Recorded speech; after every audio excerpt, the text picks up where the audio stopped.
नमस्कार, मैं हूं निर्दोष मोजेस और आप देख रहे हैं आमने सामने न्यूज।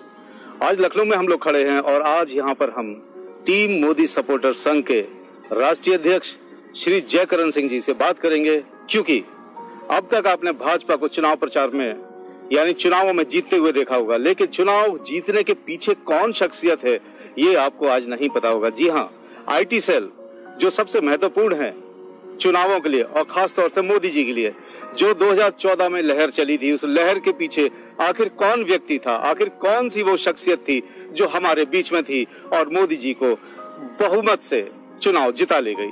तो जयकरण जी आज आप हमारे बीच में हैं और हमारे साथ हैं, तो आज हम आपसे वार्ता करेंगे कि आप किस तरह से टीम मोदी के लिए सपोर्ट कर रहे हैं, किस तरह से आप जो है इसके लिए मेहनत कर रहे हैं, क्योंकि 2014 में जो हुआ वो अकल्पनीय था, अविश्वसनीय था। जिस तरह से जीत हुई है, बहुमत से जीत हुई है, वो उसमें आपका क्या रोल था?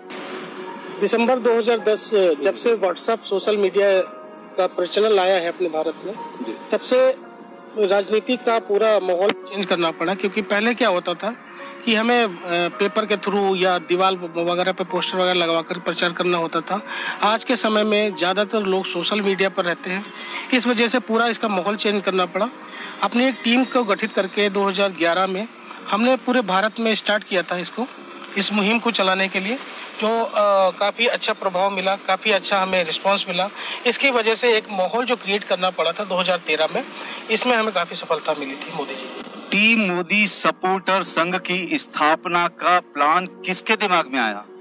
काफ़ी सारी पार्टियां, समाजवादी पार्टियां और अन्य दल की जितनी भी पार्टियां थी, ये सभी भारत में काम कर रही थी। हमने देखा कि ये सोशल मीडिया पर लगातार मोदी जी के लिए, भाजपा के लिए दुष्प्रचार कर रहे हैं। इस वजह से अचानक से हमारे बैठे थे तो अचानक से विचार आया कि क्यों न हमने एक अपनी IT सेल का गठन करें और इनको मुंह तोड़ जवाब देने के लिए जो दुष्प्रचार कर रहे हैं, इनको विरोध इनका रोकने के लिए, इनको दुष्प्रचार को रोकने के लिए हमने अपनी एक टीम का गठन किया था 2011 में, जनवरी 2011 में। जब 2014 में मोदी जी चुनाव लड़ने के लिए आए, अच्छे दिन की सरकार की वादा किया उन्होंने, उस समय आपकी प्लानिंग क्या थी? किस तरीके से आपने सपोर्ट किया था सोशल मीडिया पर? सोशल मीडिया पर उनका एक ही नारा था, सबका साथ सबका विकास और अच्छे दिन आएंगे। तो उसी आधार पर हमने ट्रेंड किया था, जैसे ट्विटर हुआ, व्हाट्सएप हुआ और फेसबुक हुआ, वहाँ पर हैशटैग करके हम लोगों ने स्टार्ट किया था। हैशटैग से क्या होता है कि जब हम किसी चीज़ को हैशटैग करते हैं तो हम देखते हैं कि कितने समर्थक हमारे साथ हैं। किसी हैशटैग को स्टार्ट करते हैं तो किसी जैसे अच्छे दिन हैशटैग, तो उसको जब हम एक बार क्लिक करते हैं सोशल मीडिया पर तो कितने समर्थक हमारे साथ में हैं, उन्होंने कितनी बार हैशटैग किया है, वो सामने आ जाता है कि एक बार में ही पता चल जाता है कि हमारे कितने समर्थक हमारे साथ हैं। 2014 चुनाव में आपके पास IT सेल के यानी टीम मोदी सपोर्टर के कितने सदस्य थे? 2014 में लगभग 10,000 से भी सक्रिय सदस्य, और आज के समय में 2020 है, आज हमारे पास 1 करोड़ से भी ज्यादा सक्रिय सदस्य। तो आपने क्या प्लानिंग थी? क्या मोदी जी ने आपको सपोर्ट किया इस चुनावों में? देखिए, राष्ट्रवाद विचार में था मन में, हमारे की राष्ट्रवाद है। भारतीय जनता पार्टी एक ऐसी पार्टी है जो भारत में अपने राष्ट्र के लिए कार्य करती है, अपने देश के लिए कार्य करती है, इसी मानसिकता के, क्योंकि भारतीय जनता पार्टी किसी व्यक्ति विशेष की पार्टी नहीं है, ये सिर्फ पार्टी पर यहाँ पर कार्यकर्ताओं की पार्टी है। तो इसको अपने दिमाग में बैठा करके राष्ट्रवादी ताकत के साथ में अपने विचारों को ग्रहण करके हमने अपने स्वयं से शुरुआत किया था, स्वयं सेवा की तरफ से। उसके बाद हमें जब 2013 में काफी अच्छा रिस्पांस मिला पार्टी की तरफ से और उच्च राजनेताओं की तरफ से, तब हमने इसका पूर्ण रूप से विस्तार किया। अच्छा, क्या बात है कि 2014 चुनाव के बाद जो कुछ राज्यों में चुनाव हुए हैं, वहां आपकी टीम ने काम नहीं किया? राज्यों में लोकल क्षेत्रीय नेताओं की वजह से कभी कभी आपसी पार्टियों में, सभी पार्टियों में ऐसा होता है कि जब कोई क्षेत्रीय नेता होता है तो वो चाहता है कि हमारे कार्यकर्ता पदाधिकारी ऊपर ना आए, इस वजह से काफी इग्नोर किया गया। फिर भी हमने बैक सपोर्ट में उनका पूरा समर्थन किया है और राज्यों में जब उन्होंने हमें अपना समर्थन नहीं लिया हमसे, क्योंकि जानते हैं कि अगर हमारा कोई कार्यकर्ता पदाधिकारी वहाँ अच्छा कार्य करेगा तो उसकी छवि अच्छी हो जाएगी, इस वजह से उन्होंने उसका समर्थन नहीं लिया, जिसका परिणाम आप सभी देख ही रहे हैं। नहीं, लेकिन क्या आपको ये भी पता होना चाहिए कि राज्यों में जो भी चुनाव हो रहे हैं वो मोदी जी के चेहरे को देख के किए जाते हैं, मोदी जी के चेहरे पे ही है चुनाव जो भी होता है। तो आखिर क्या बात ऐसी हुई कि मोदी जो सपोर्टर टीम है उसका मतलब इस्तेमाल नहीं किया गया ऐसे चुनावों में? मोदी जी का चेहरा तो सबके लिए विशेष होता है, क्योंकि भारत में जो भारत के आज हमारे अखंड प्रवक्ता हैं वो माननीय प्रधानमंत्री मोदी जी हैं, जिन्होंने पूरे राष्ट्र में, पूरे विश्व में जो एक पहचान बनाई है। अगर हम उनके नाम से चुनाव लड़ रहे हैं तो उनकी साफ सुथरी छवि को भी हमें आगे रखना चाहिए।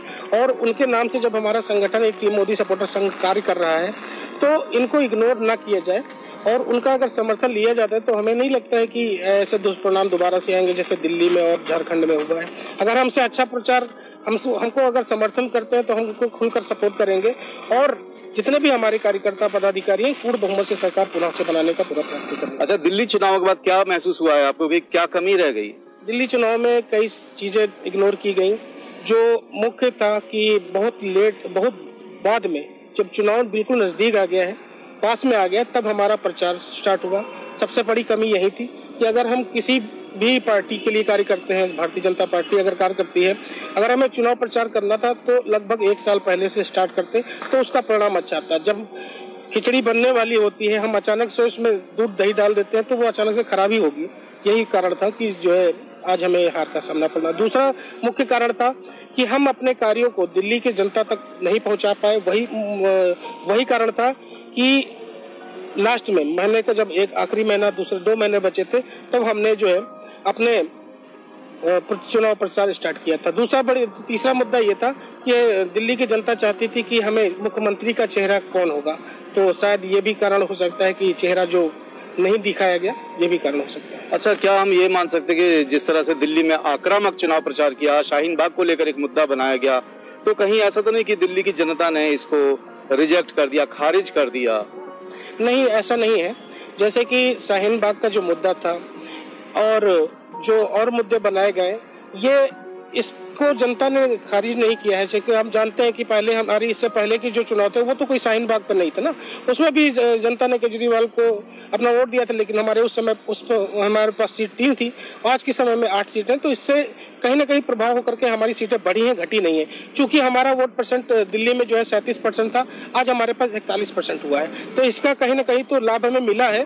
परंतु ये मुद्दा कोई मायने नहीं रखता है कि जो है इस पर हमें प्रभाव किया गया है। लेकिन गृह मंत्री ने कहा है कि जो आक्रामक कुछ नारे लगे हैं, जैसे कि अनुराग ठाकुर ने बोला था गोली मारो सालों को, और प्रवेश वर्मा ने जो कहा था कि 1 महीने में हम मस्जिदें सारी तोड़ देंगे, कहीं ये तो नहीं रहा इसका नुकसान का? नहीं, ये जो भी राजनेताओं के जो बयान होते हैं ये अपने उनके स्वयं के विचार होते हैं, किसी पार्टी का या माननीय प्रधानमंत्री मोदी जी या गृह मंत्री के विचार नहीं होते।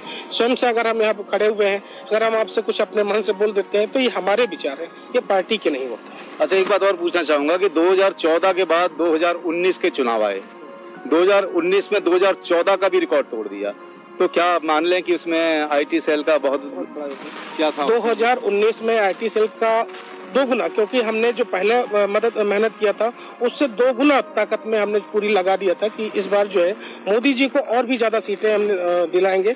वही परिणाम हुआ कि आज हमें 300 प्लस के ऊपर में जाकर के, जो हमारे माननीय स्वर्गीय अटल जी का जो सपना था 300 प्लस आना चाहिए, तो हमने करके दिखा दिया। क्योंकि ये कार्यकर्ताओं की पार्टी है, तो इसमें प्रत्येक कार्यकर्ता अपनी पार्टी को अपने जो उनको जिम्मेदारी दी जाती है उसको निभाने के लिए सक्षम रहता है, वही आपको परिणाम दिखा। अच्छा, 2019 के बाद 2024 भी आ रहा है और कहा जा रहा है कि मोदी जी इस 2024 में भी अपना परचम लहराएंगे, तो उसके लिए क्या तैयारी है आपकी? और उसके लिए हम लोग जो कि जानते हैं कि चुनाव नजदीक होता है, तो बहुत सी पार्टियां और हमारी पार्टी को मान लीजिए जैसे दिल्ली में हुआ कि हम स्टार्टिंग 1 महीने पहले अगर प्रचार करते हैं तो वो हमें उसका अच्छा परिणाम नहीं होता है। चूंकि अभी चुनाव 2024 में है, तो हम लोगों ने स्टार्टिंग में ही अपना मिशन 2024 स्टार्ट कर दिया था, क्योंकि हमें इससे भी प्लस लेकर आना है, इससे माइनस नहीं होना है, और जो राष्ट्रवादी पार्टी है उसको आगे बढ़ाना है, क्योंकि हमारे देश का हित केवल एक ही पार्टी करती है। क्योंकि चूंकि और दल और पार्टियां सिर्फ अपना परिवारवाद देखते हैं,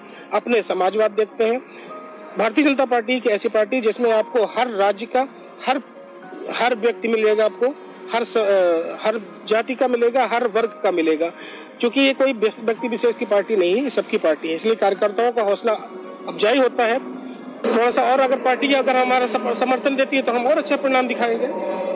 अच्छा, मैं पूछना चाहता हूँ दिल्ली की हार से सबक लेते हुए जो पार्टी है, बिहार और बंगाल में जब इलेक्शन होने जा रहे हैं, वहां पर आपका कितना समर्थन करेगी या आप कितना समर्थन देंगे?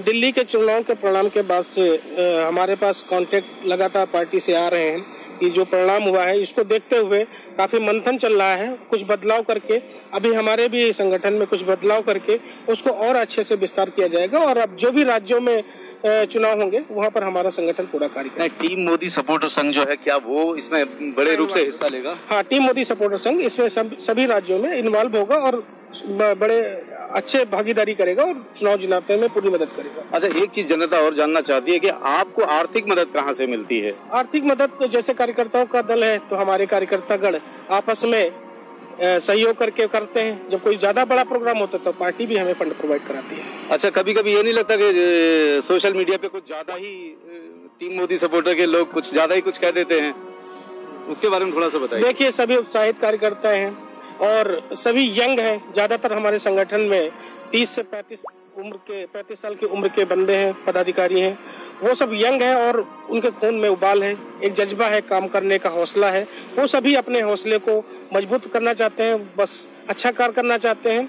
और हमारा सबसे मुख्य उद्देश्य है कि किसी भी गलत कार्य को हम बढ़ावा नहीं देते हैं, चाहे धर्म विशेष हो या जाति विशेष हो या किसी भी पार्टी को हम लोग अपनी तरफ से किसी भी पहल नहीं करते हैं कि उन्हें हमारी तरह किसी भी प्रकार से अभद्रता की जाए या उन्हें किसी प्रकार का उनको ठोस हानि पहुंचाई जाए। ऐसा हमारी तरफ से कोई पहल नहीं होती है। हमारे संगठन में बहुत से ऐसे नियम हैं जिसको फॉलो करने के बाद ही हम अपने संगठन के पदाधिकारी और सदस्य को सक्रिय रखते हैं। वो नियम जब फॉलो नहीं करता है तब तक हम उसे अपने पदाधिकारी नहीं मानते हैं। अच्छा, एनआरसी और सीए पर आपकी टीम क्या सक्रिय है?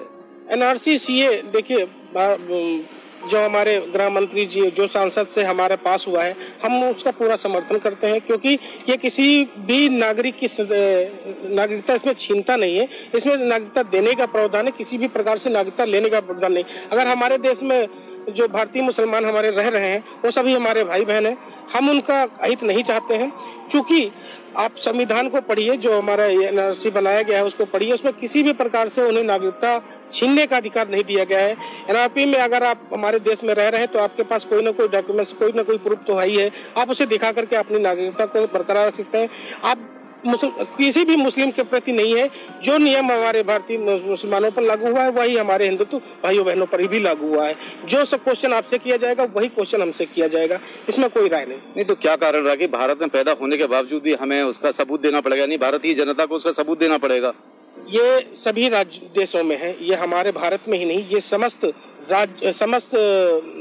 समस्त और अन्य देशों में भी है, जहां पर भी ऐसा कानून लगाया गया है कि कोई अगर व्यक्ति बाहर से घुसपैठ करता है तो उसकी एक पहचान होती है, एक आइडेंटिफिकेशन होता है, जिसकी वजह से उसकी पहचान होती है कि ये घुसपैठिया है, ये हमारे देश का है। जब आज ये हमारा जब ये नियम पूर्णतः लागू हो जाएगा तब कोई भी व्यक्ति आकर के हमारे देश में कोई हमला नहीं कर सकता है, कोई बम नहीं फोड़ सकता है, क्योंकि उसकी एक पहचान आइडेंटिटी जारी की जाएगी।